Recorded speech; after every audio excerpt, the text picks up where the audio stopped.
Chicos, hola, esta es la nueva transmisión. El día de hoy vamos a platicar sobre Gadamer y vamos a, de alguna manera, tratar de entender por lo menos cuál es la propuesta que tiene sobre la filosofía de la historia, ¿no?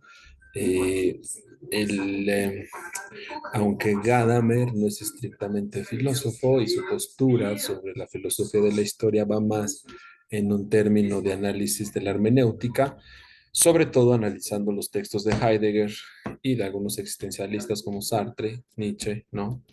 La realidad es que no es un historiador y no escribe sobre historia tal cual, más bien hace un análisis de la hermenéutica aplicada hacia el estudio del pasado, ¿no? Un poco más como por ahí, y sobre todo la historia de la filosofía, no de la filosofía de la historia. Pero en fin, ya hemos hablado muchísimo de que el programa no es necesariamente de historia, sino más bien parece un programa, parece más bien como si se aproxima mucho más a la historia de la filosofía que a la filosofía de la historia, ¿no? De ahí que hayamos tratado de rescatar un poco ese punto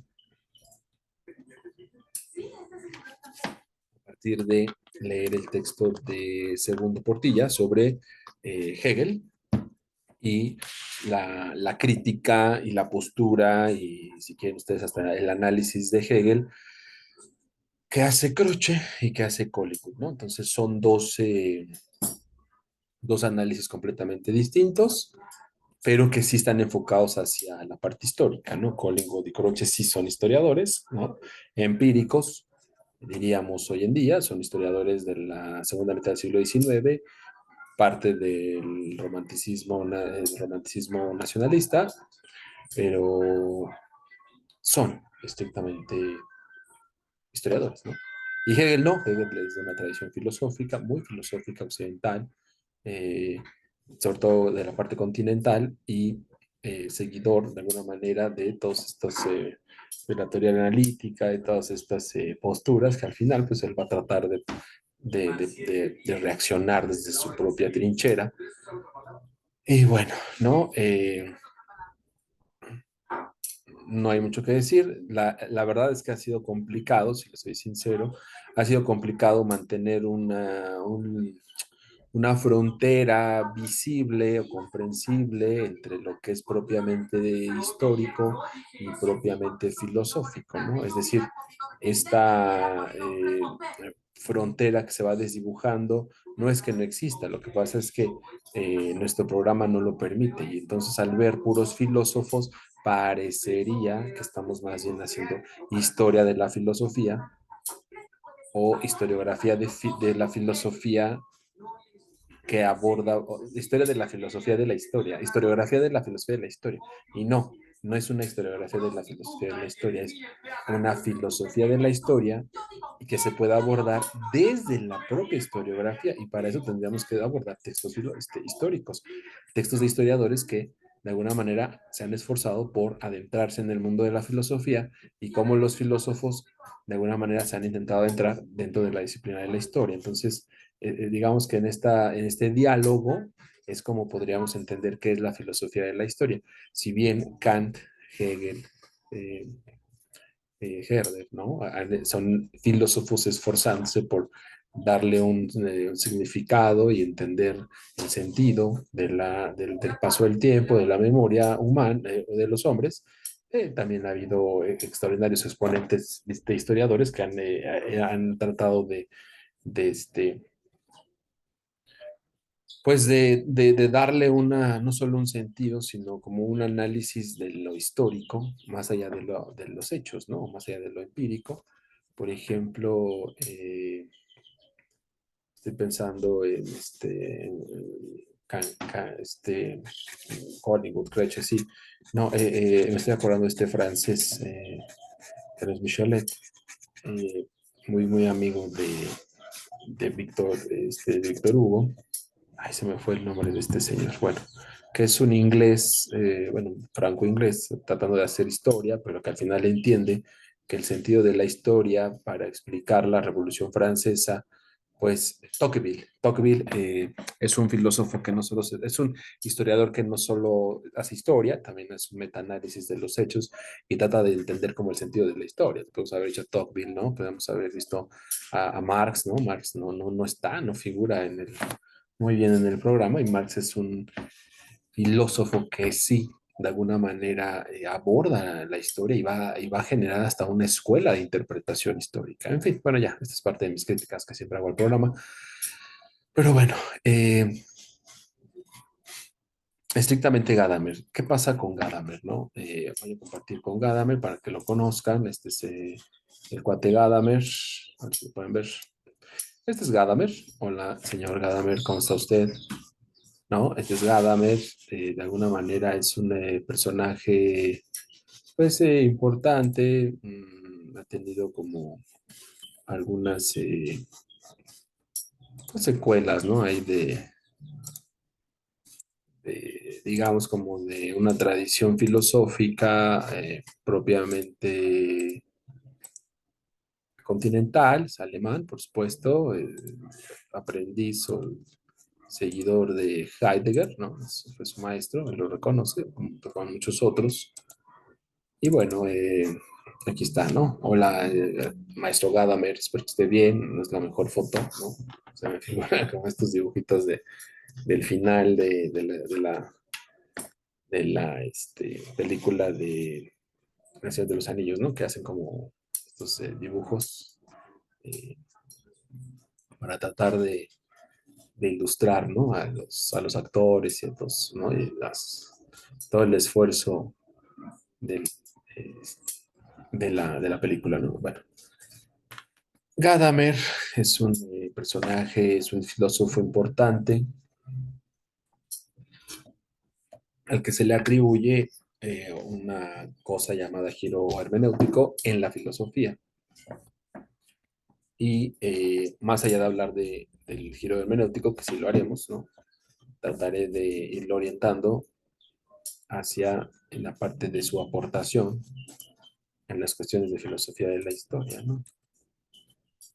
Déjenme ver. Déjenme abrir el mapita. Oye, no, bien. No puede ser, no puede ser, no puede ser.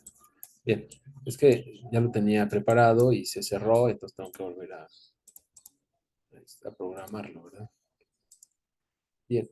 Eh, Ahorita vamos a ver quién es Gadamer. Es un, ya dije, filósofo alemán de la segunda mitad del siglo XX. Bueno, su relevancia, ¿no? Su aportación figura en la segunda mitad del siglo XX. Él, en realidad es de la primera mitad, nació en la primera mitad. Y de hecho, al ser alumno de Heidegger, pues va a desarrollar parte de lo que le llamamos la hermenéutica. Bueno, también es un crítico severo de la fenomenología, de todas estas metodologías de estudio propios de la filosofía o metodologías filosóficas. También es un crítico fuerte del existencialismo y va a tratar de dar respuesta a varias incógnitas, sobre todo si analizamos el estudio de la historia. eh, Él lo va a hacer desde la hermenéutica, ¿no? Es como una tradición que él va a ir, ¿cómo se dice? Que él va a ir ampliando, va a ir profundizando y sobre todo va a ir eh, exponiéndolo de alguna manera en gran parte de su obra, ¿no? Sobre todo en la que conocemos como el giro lingüístico. Es un libro bastante crítico que se lo recomiendo. Espero que lo hayan leído y que tengan la oportunidad, ¿de acuerdo? Bien, esperen un segundo, es que estoy abriendo el archivo. Ahí está. Ahí está. ¿No? ¿Qué es el giro lingüístico? El giro hermenéutico, perdón. Vamos a ver sus antecedentes históricos, Gadamer y el giro hermenéutico, implicaciones del giro hermenéutico y la conclusión, ¿sale? Bien, la hermenéutica como disciplina y sus antecedentes, Friedrich Schleiermacher, Schleiermacher, no sé cómo se diga, Macher, y Willem Dilthey, ¿no?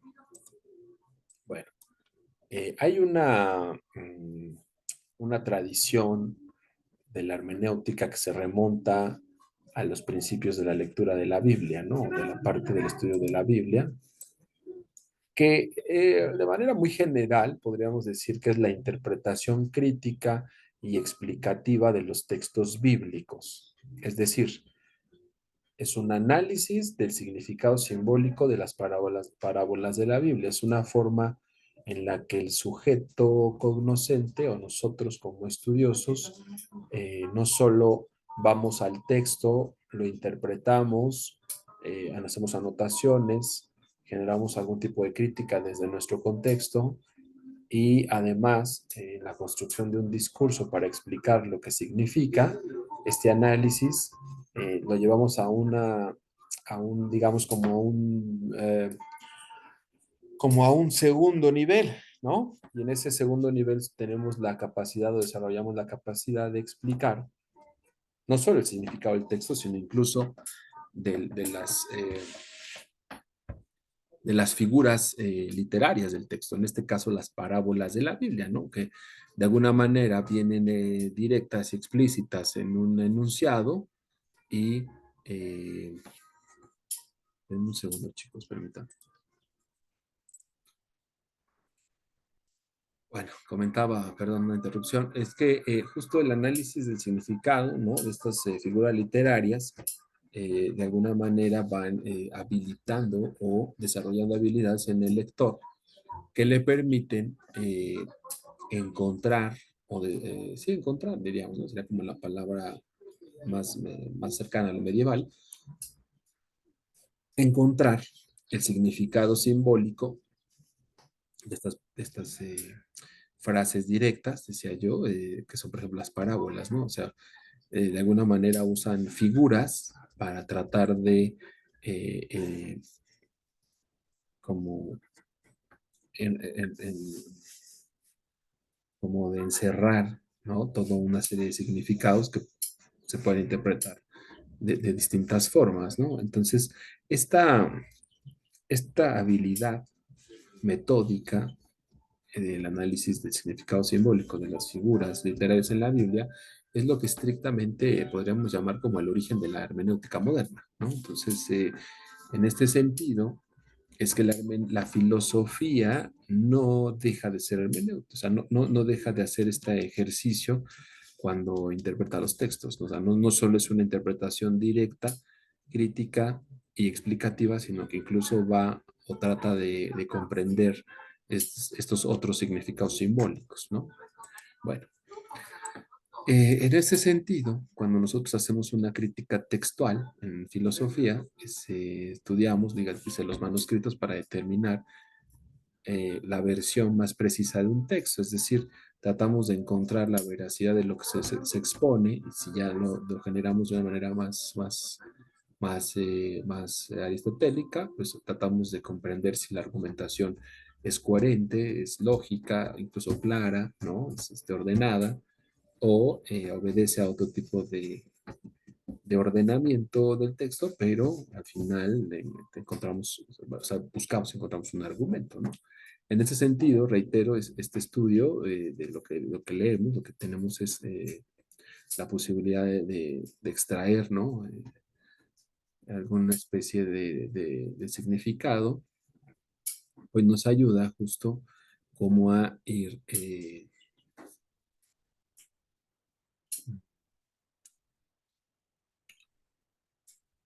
¿cómo decirlo?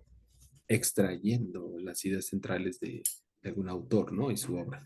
Y finalmente dice la comparación de diferentes versiones de un texto antiguo para identificar errores de transcripción. O sea, eso también es la depuración de los textos, tanto en un sentido gramatical como en un sentido literario o incluso en un sentido de interpretación y de explicación, pues forma parte de la hermenéutica. Sucede muchísimo en la filosofía cuando hablamos, por ejemplo, de las traducciones, ¿no?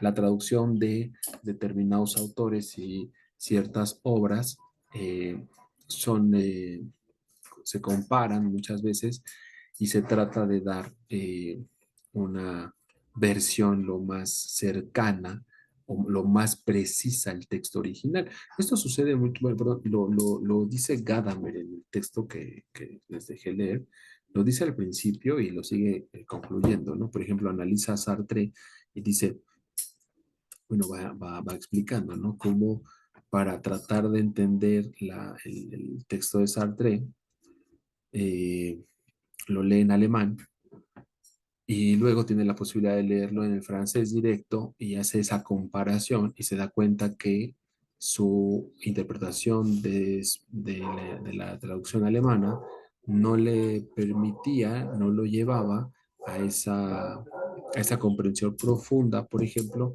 de a qué se refería Sartre cuando decía el ser en sí mismo, ¿no? Y y cuando lo lee en francés, que le cuesta un poquito más de trabajo, pero trata de justo aproximarse o sea, de ser lo más preciso en la interpretación del texto, ¿no? Entonces, es lo que les digo, en la filosofía se sigue haciendo, ¿no? Estas comparaciones de los textos conforme a sus traducciones o interpretaciones y sus anotaciones, ¿no? Muchas veces, o por ejemplo en la Edad Media, esto funcionaba así, ¿no? Tenías un texto y lo ibas interpretando conforme a la visión y digamos, como al entorno cultural. Y si muchas veces el texto no coincidía con las ideas del momento, era censurado, podía ser cambiado, porque se permitía, o sea, no había como esas reglas, ¿no? No tantas. Y muchos de estos textos terminaron con modificaciones importantes, ¿no? O sea, Aristóteles, Platón, todos estos autores griegos y algunos latinos, incluso eh, de la propia época medieval, pues terminaron con versiones bastante editadas, ¿no? Bueno, y diríamos editadas. La realidad es que terminaron con intervenciones directas, ¿no? Entonces, de pronto, a lo mejor decían el cuerpo de la mujer, por un ejemplo, ¿no? Y conforme a la visión que se fue construyendo en la mentalidad, ¿no? Del intelecto medieval, sobre todo en las zonas de España, Portugal, ¿no? Esta zona de Francia, fuertemente influenciados por todos estos, el empoderamiento religioso de la Iglesia Católica. Entonces, digamos que un texto que dijera, ¿no? Bueno, la represión y la acusación de la mujer como cuerpo del pecado, pues fue permeando en los distintos cuerpos, bueno, en las distintas instituciones colegiadas del catolicismo. Entonces imagínense que leen un texto que dice el cuerpo de la mujer desnudo y empieza a explicar y su cuerpo y, ¿no? Y hace una descripción general, pues en ese contexto medieval, pues terminaban por borrar, ¿no? Esta parte de los textos y colocaban otra interpretación. A lo mejor en vez de decir el cuerpo de la mujer y toda esa descripción, decían la belleza de la humanidad, de Dios, ¿no? Misericordioso que miraba a los ojos a las mujeres como hijas de la esencia divina. O sea, ese tipo de intervenciones directas son las que de alguna manera la hermenéutica medieval o sobre todo moderna, después de la revisión y comparación de textos, lograba como hacer visible, ¿no? Y que los textos terminaban por convertirse en palimpsestos, ¿no? O sea, textos sobre textos, ¿no? O textos editados que de alguna manera tienen como una parte profunda, oculta, y una parte superficial, legible, para, digamos, cumplir con la parte pues correcta, ¿no? De la moral cristiana. Entonces, es un poco por ahí el inicio de la hermenéutica. Y bueno, o sea, vamos, eso solo es la parte de la tradición, ¿no? Bueno, eh, Schleiermacher, de ahí saca, eso es parte de sus antecedentes de Gadamer, ¿no? Y de ahí, digamos, como que hay una interpretación que acerca a la gramática y a la psicología, ¿no? Como la parte nodal de la hermenéutica. Dice la comprensión del significado literal y de la intención del autor. O sea, esta pregunta que viene al caso, sobre todo en la época del romanticismo, donde el sujeto logra el sujeto cognoscente, o nosotros que estamos como lectores, logramos separar o cuestionar como en dos sentidos los textos, ¿no? Por un lado, parecería que es posible, o se pensó que era posible, pensar en el significado literal de las palabras, ¿no?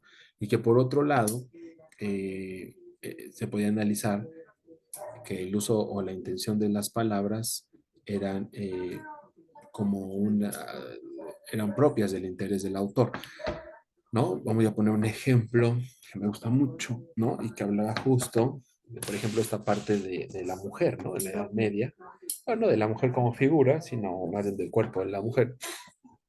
Y a lo mejor podríamos poner que el cuerpo de la mujer literalmente representaba o figuraba como una idea, ¿no?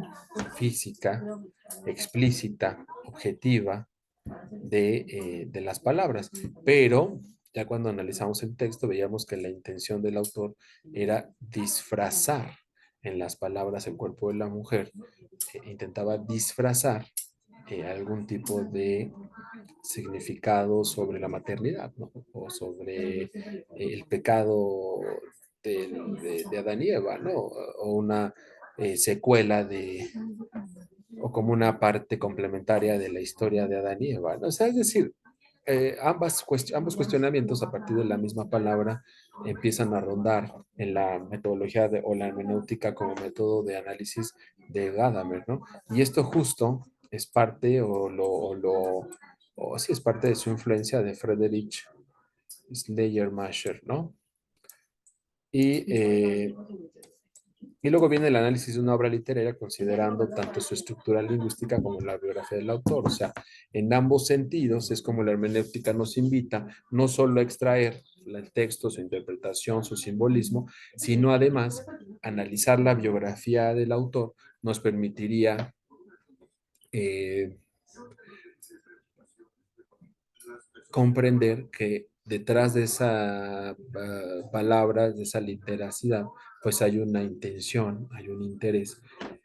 Y que bueno, esta hermenéutica no solo la vemos en la filosofía, también es muy propia de la historiografía, ¿no? O sea, esta posibilidad como de analizar no solo las palabras y lo literal, sino los intereses, las intenciones de los autores, esos valores que lo rodeaban y que de alguna manera colocaban esas digamos, la escritura como una experiencia propia, ¿no? O sea, no es que fuera él mismo lo que escribe, sino lo que escribe es parte de él mismo, ¿no? Entonces, en este sentido, es que la hermenéutica, pues, se recoge de alguna manera la herencia gramatical y psicológica que ya se venía trabajando desde la segunda mitad del siglo XIX, ¿no?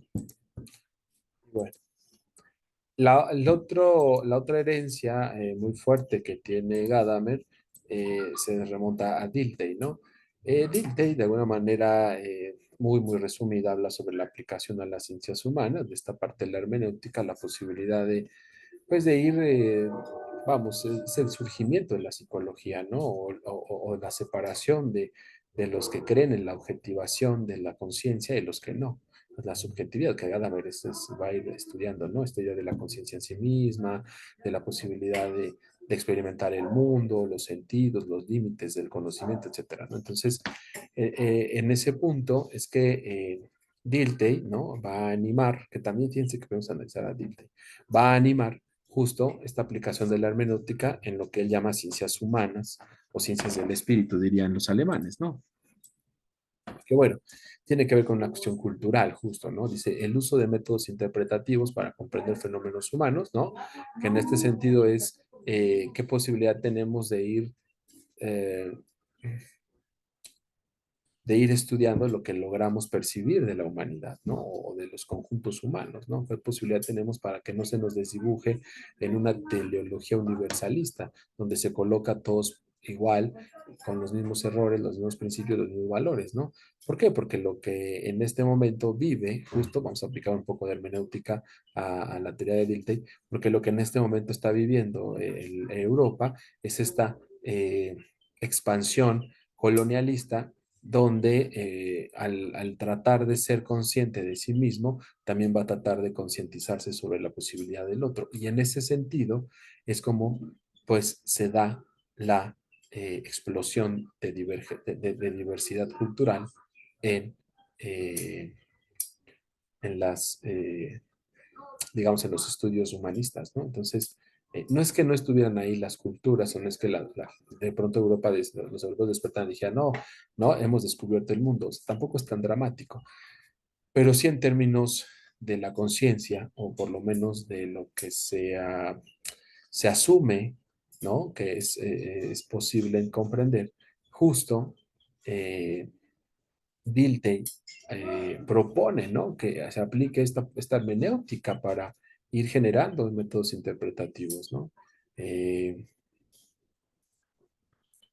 y bueno, los fenómenos humanos, que es todo aquello que se logra percibir de los conjuntos, que van desde tradiciones, que van desde acciones, van desde catástrofes, que van desde enfermedades, ¿no? Es que tenemos que encontrar una manera de comprenderlo en su totalidad, ¿no? Acuérdense que los programas de filosofía del siglo XIX, muy influenciados por el empirismo, el positivismo francés, el empirismo inglés, ¿no? El idealismo alemán, pues también están haciendo ciencia universal, no nada más la historia, es una ciencia, son teorías del conocimiento universalistas, ¿no?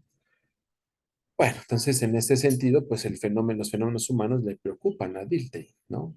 Y la interpretación de eventos históricos considerando el contexto cultural y social. Y ahí es donde Dilthey da la otra parte, ¿no? O sea, por eso les mencionaba, me hubiera gustado más que hubiéramos a Dilthey que a Gadamer, ¿no? O que a Hegel, pero bueno.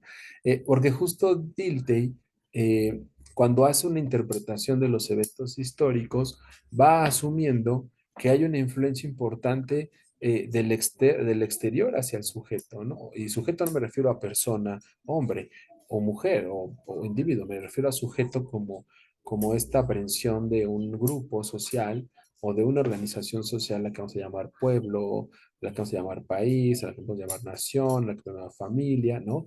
Y que hay una influencia externa no solo profunda, sino además perdurable, que nos permitiría comprender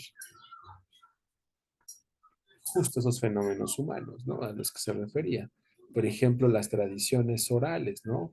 La posibilidad, la importancia de los mitos, este, las fiestas, el ocultismo pagano en las creencias cristianas, es decir, brinda una posibilidad inmensa al asumir que la universalidad no desdibuja en los valores externos y diversos de los distintos grupos humanos. A eso le vamos a llamar culturas en plural, ¿no? Y para poder comprenderlos, dice Dilthey, es posible a partir de la hermenéutica, ¿no? Y bueno, ahí ya dice comprensión de la vida y las experiencias humanas, ¿no? O sea, ahí regresamos un poco al estudio del empirismo en la historia, ¿no? Es el estudio de la vida y la experiencia desde una perspectiva interpretativa, es decir, tener la posibilidad, ¿no? De no solo de ser un observador y hacer la descripción, y es que ahí está el punto, o sea,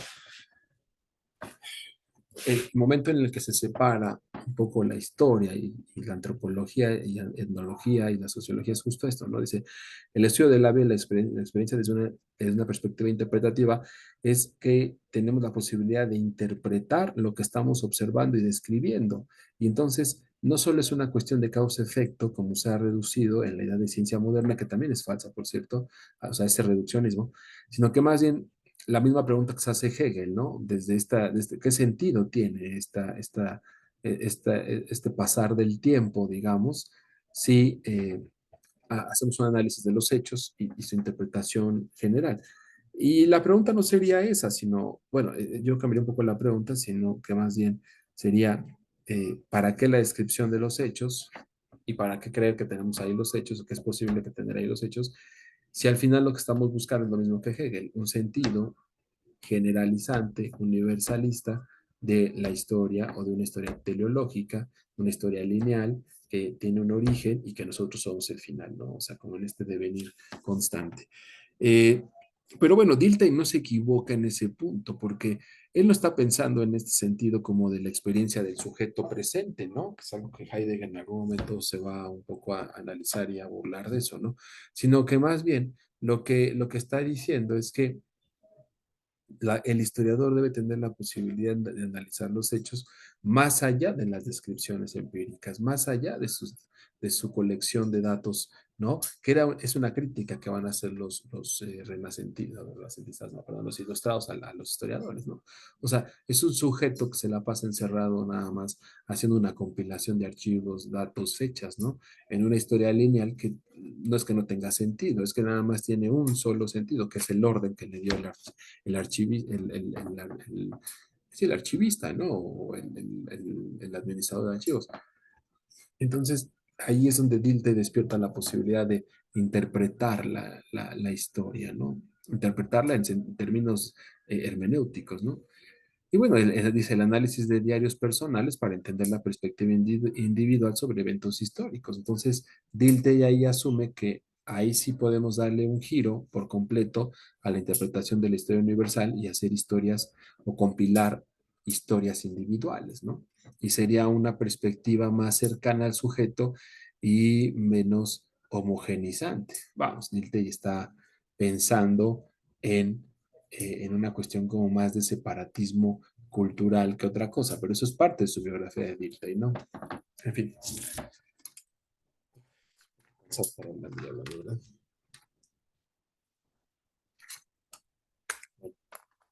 Ese es el antecedente que tiene Gadamer, ¿no? Estos antecedentes, digamos, retoma estas escuelas, este pensamiento para su propuesta de giro hermenéutico, y justo el giro hermenéutico va en este sentido, ¿no? Es el papel del prejuicio y la tradición, el diálogo hermenéutico y la fusión de horizontes, ¿no? Entonces, el primero, que es el papel del prejuicio y la tradición, eh, los prejuicios, Vorurteile, o sea, en alemán, ¿no? Que dice que son necesarios, son estos pensamientos previos que ya tenemos introducidos o interiorizados y que nos permiten justo como hacer estas toma de decisiones o por lo menos toma estas declinaciones mentales sobre algo, si algo es rojo, verde, si no, desde ahí hasta, bueno, todo lo que podemos imaginar en torno a un prejuicio, ¿no?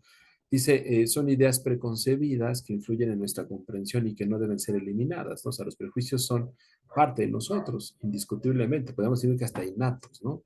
Algo que me suena muy platónico, siempre digo, pero bueno, es que Platón no dijera necesariamente así, sino que más bien ya la idea de prejuicio, como idea preconcebida, nos habla de que hay una concepción de la conciencia, ¿no? En algún momento.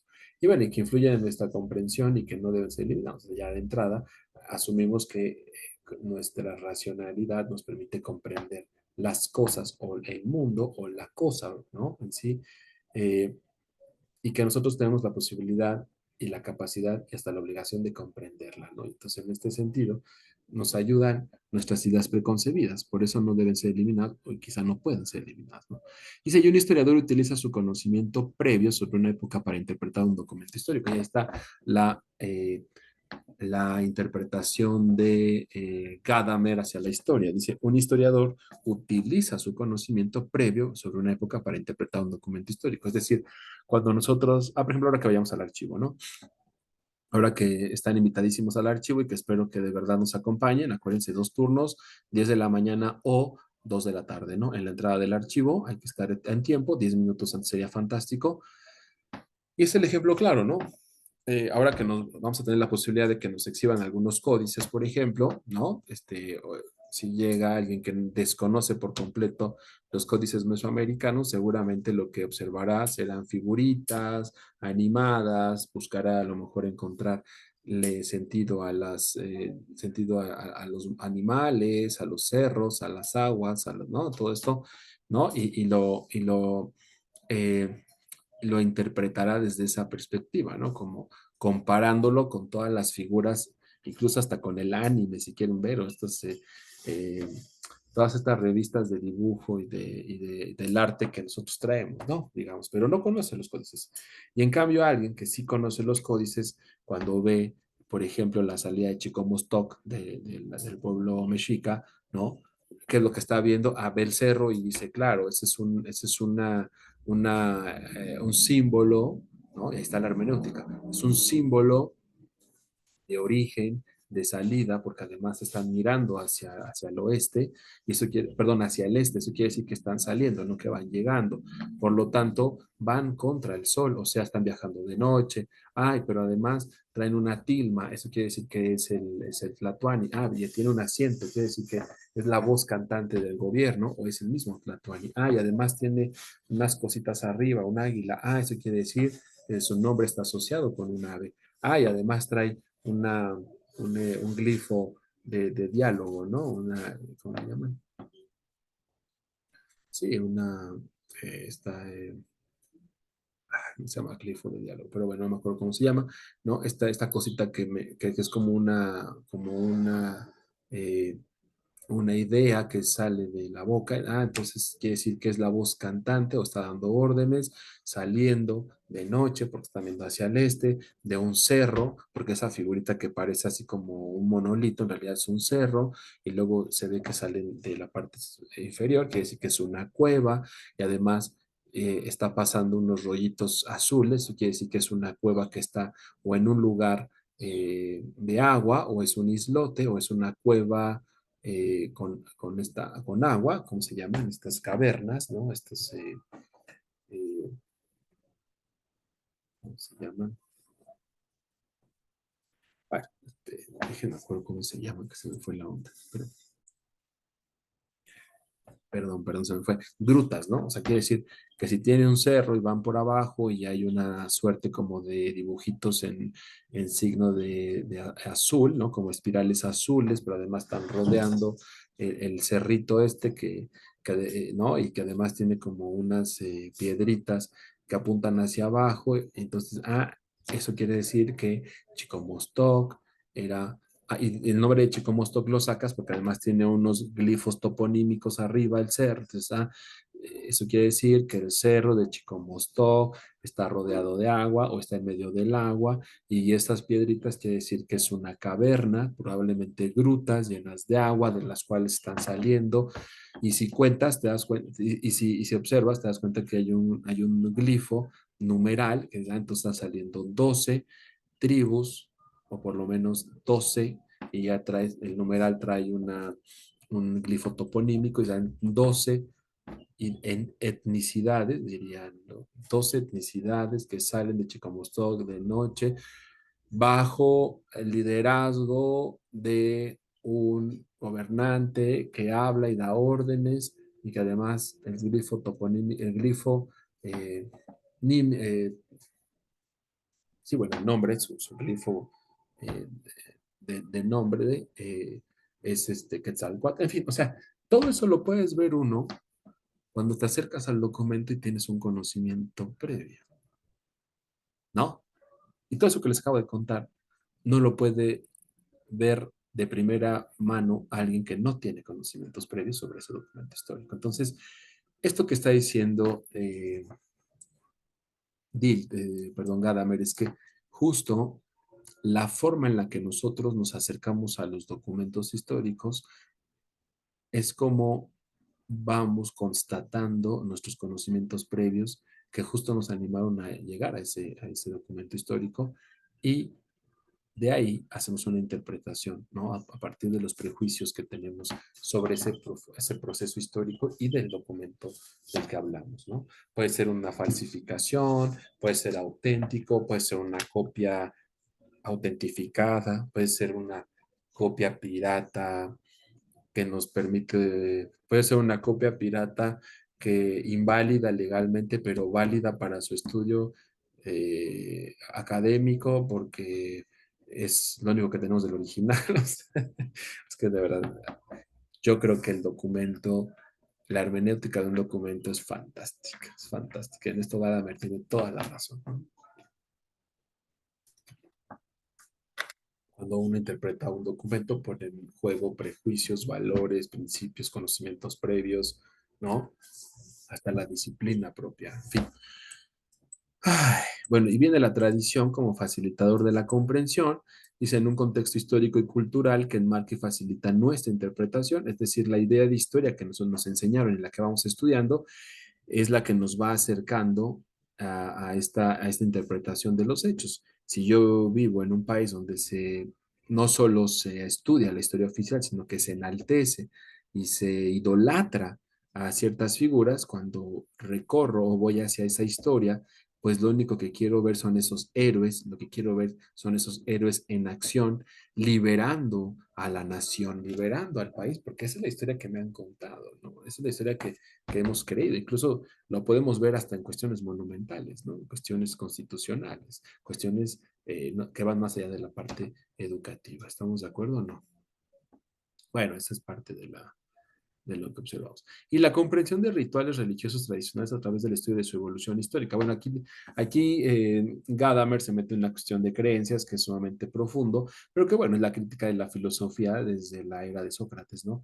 O sea, eh, nos sigue, nos sigue atrapando el estudio de las creencias y de cómo la gente o las personas o los pueblos pueden llegar a someterse a estas tradiciones, ¿no? Y entonces, la pregunta que se han hecho los filósofos desde épocas presocráticas, bueno, que no había filósofos, había pensadores, es la misma que nos vamos a hacer nosotros. O sea, qué sucede con estas tradiciones, porque la gente las idolatra tanto, ¿no? En fin, eso me parece una de las apuestas más importantes del texto de Gadamer, ¿no?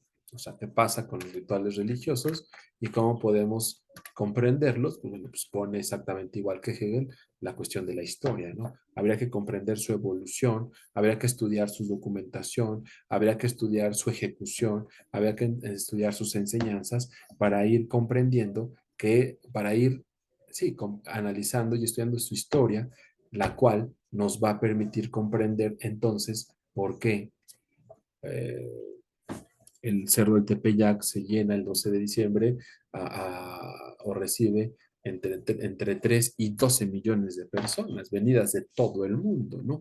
Desde el antropólogo y etnólogo que están ahí fotografiando y viendo videos, o el psicólogo social que está ahí tratando de entrevistar gente, hasta los que llegan hincados, ¿no? Entonces, para que yo pueda comprender, diría Gadamer, esto que está sucediendo, pues no me bastan las entrevistas y no me basta la observación. Necesito hacer toda una introspección en esa historia de las creencias, ¿no? La manta de la Virgen, si ustedes se fijan, por cierto, algunas personas le llaman tilma, pero eso tiene una connotación política dentro de la visión indígena, ¿no? En fin, bueno. Y tenemos el diálogo hermenéutico en dos partes, ¿no? La comprensión como proceso de diálogo y el proceso continuo e interminable. Aquí la idea de diálogo de Gadamer, y él lo dice perfecta y claramente al principio de su texto, en la introducción, dice, el diálogo del que yo hablo es la dialéctica, es decir, el diálogo que podemos tener nosotros mismos hacia la interpretación y hacia el mundo, ¿no? Es decir, la idea de que yo pueda pensar y dialogar conmigo mismo es parte de la evolución de la idea de conciencia, ¿no?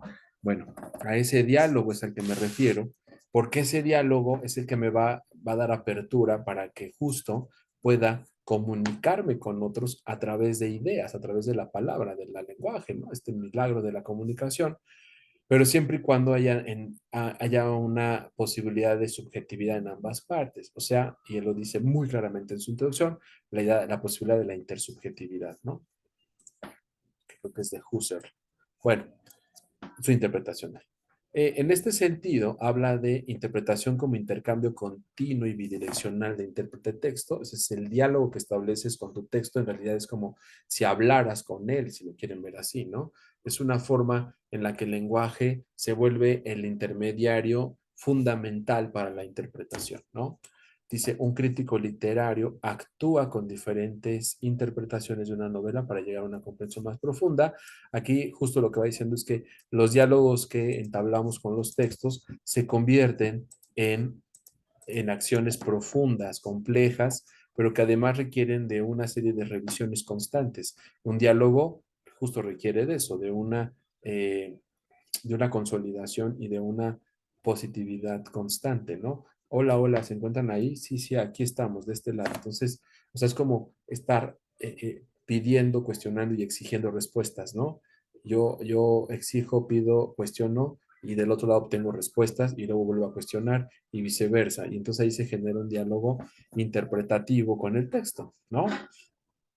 Entre intérprete y texto, dice Gadamer, la interacción directa entre el lector y el contenido del texto, y un lector reflexiona sobre un poema y lo relaciona con sus propias experiencias personales. O sea, aquí tenemos, así como logramos establecer desde el principio un diálogo interno que le vamos a llamar dialéctica o un nivel de conciencia, y luego a partir del lenguaje logro inmiscuirme o entrometerme con el significado y la literacidad de otro texto, bueno, de un texto externo a mí, o sea, es un libro, un cuaderno o algo, y ella tenemos un diálogo, ¿no? Una interacción lector-texto. Pero si a eso agregamos que tenemos la posibilidad de hacer una reflexión, y él justo también en la interpretación habla de la reflexión como en este fenómeno de la luz, ¿no? O sea, es como si yo a partir del diálogo lograra, ¿no? Bueno, a partir del propio diálogo, ¿no? Lograra reflejar lo que me quiere decir e iluminar las partes que me quiere ir aclarando, ¿no? Es decir, yo uso las propias palabras del texto para interpretarlo, hacer una reflexión, es decir, emitir una imagen de sí mismo hacia el texto. Esa es la idea de reflexión de Gadamer. Y cuando yo logro hacer esa reflexión sobre un texto, es decir, comprender y aclarar sus ideas desde el propio diálogo que he establecido con él, es decir, desde sus propios conceptos, entonces en ese momento tengo la posibilidad de relacionarlo con mi propia experiencia personal. Eso, en términos muy amplios, es la hermenéutica de Gadamer. O sea, como estos niveles de interpretación y diálogo con un texto, o más bien, estos niveles de diálogo interpretativo con un texto, ¿no? Dice, entre diferentes interpretaciones y perspectivas. Y justo dice, la consideración de múltiples puntos de vista para enriquecer la comprensión. Bueno, yo una vez que tengo la reflexión, es decir, la aclaración del texto desde su propia textualidad, y que al mismo tiempo, porque de eso habla Gadamer, ¿no? Y justo ahí retoma Heidegger, y que mi propio ser, mi propia conciencia tenga la posibilidad de llevar eso que va aclarándose a una experiencia o comparándolo con las experiencias personales, eso es un nivel de hermenéutica, o el nivel o la posibilidad de la hermenéutica que propone Gadamer. Dice, pero para que sea una experiencia completa, pues sí necesitamos justo comparar con otros textos, comparar esa experiencia y comparar el diálogo. Y entonces ahí vamos consolidando la hermenéutica de Gadamer o gadameriana, ¿no? Y bueno, finalmente hice un debate académico sobre las diferentes interpretaciones de una obra de arte. O sea, al final, ¿qué me va a permitir concluir mi análisis o mi método hermenéutico? Pues justo extraer de todo eso que he introducido o que he logrado atrapar, ¿no? Que he logrado ordenar, atrapar en mi propia conciencia, en mi propio pensamiento, llevarlo a un diálogo con otra experiencia, con otra persona. Y eso es lo que de alguna manera va a dar, pues vamos a suponer, esto es una idea, una interpretación mía, esto le va a dar la circularidad a la metodología o a la hermenéutica, perdón, de Gadamer, ¿no? O sea, todo empieza desde los prejuicios, luego viene el acercamiento al archivo o al texto, luego viene una primera interpretación literal y luego viene una interpretación, eh, bueno, más bien, y luego a esa interpretación literal se va sumando una relación con la biografía del autor o de la obra o del archivo. Y luego de eso vamos agregando, vamos sumando la posibilidad de una interpretación simbólica, y luego a eso vamos, ¿no? Vamos elevando de la interpretación simbólica a una reflexión, o sea, una aclaración del texto desde su propio texto, o sea, una interpretación reflexiva o dialógica del propio texto, y luego de ahí la posibilidad de introducirlo o de compararlo con nuestra experiencia personal, y luego a partir de ahí hacer una comparativa de lo que yo estoy diciendo con lo que han dicho algunas otras personas, y finalmente, esa experiencia, esa posibilidad o ese trabajo hermenéutico lo llevo a un diálogo con otro académico, con otra persona de ese nivel de interpretación, y completo el proceso de hermenéutica que propone Gadamer. Bueno, así es como lo trato de explicar. Espero que les funcione. Obviamente habrá algunos otros que lo interpreten apostando un poco hacia la filosofía, pero esto que les estoy diciendo es apostando más hacia la comprensión de o la aportación de Gadamer en la disciplina de la historia, ¿no? Y bueno, dice al final, este es un proceso continuo e inmutable, o sea, no podemos dejar o frenar nuestros prejuicios, todo el tiempo estamos como analizando, pensando, y dice la interpretación nunca es definitiva, o sea, no hay una forma de decir esto es lo único que se sabe, y yo lo decía justo cuando hablábamos de Hegel, no sé si recuerden el video, o sea, no nos podemos casar con la idea de que yo una vez leía a Hegel y me lo aprendí de memoria y entonces es la única interpretación posible.